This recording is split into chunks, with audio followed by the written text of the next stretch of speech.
kid, no, I don't really have the blues. I'm just married. I probably would have the blues if I didn't have that one special person I could annoy for the rest of my life. My husband is wonderful. I married Mr. Right. I just didn't know his first name was Always.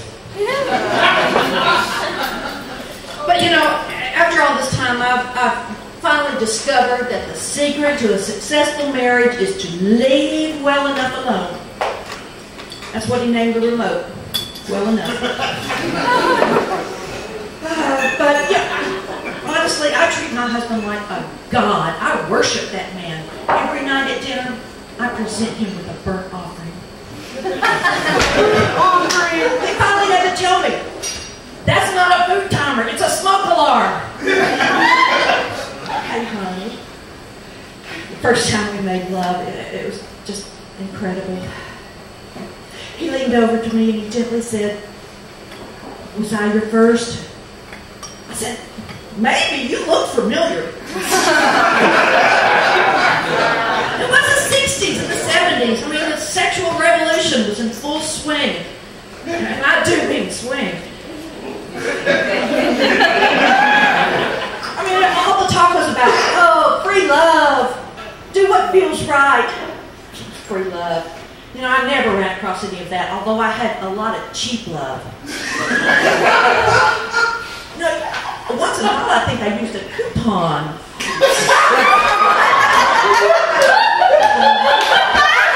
An early bird special, had plenty of those. And once in a while, a 2-for-1 offer.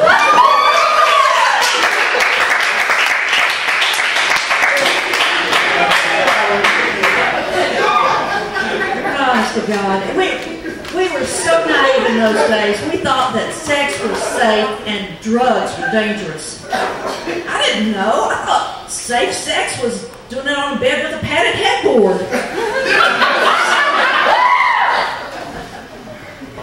But, even then there was a double standard. Men could mess around, go out with as many women as they wanted to, didn't matter, nobody cared, but let a girl like me make 30 or 40 mistakes and all of a sudden I'm easy. I didn't know anything in those days. I was really naive. I thought spread eagle was on the endangered species list. I thought pubic hair was some kind of a wild rabbit. And here's the sound it makes in the wild.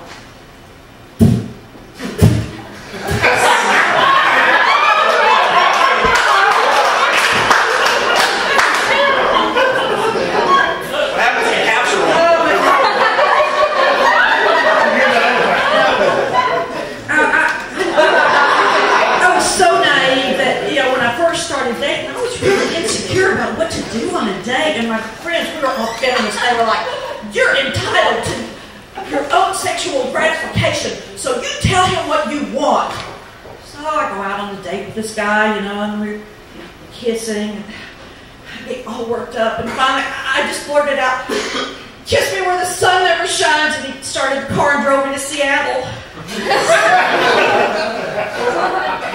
Now, I've been married a long time now. And I don't know, sex has just become a little mundane and ordinary. Sometimes I think I'm just a little preoccupied with other things. The other night after we made love, my husband took a piece of chalk and drew an outline of my body. Of course, he had been watching CSI. He's been after me to be more aggressive in bed, so the other night I slapped him and said, "Stop taking the covers!" Maybe I'm just the kind of woman who can't express her sexual needs unless it's over the phone, calling numbers randomly. I finally did get the nerve to tell my husband I'd like to try it a different way, and he jumped out of bed, threw the pillows down in the other end, and said, "Let him be on top so he could still watch SportsCenter." I'll tell you, but a woman my age, it gets to be good news, bad news, sexually speaking. The good news is I am having longer and more intense orgasms. Oh, yeah. The bad news is, there's nobody around but me when it's happening.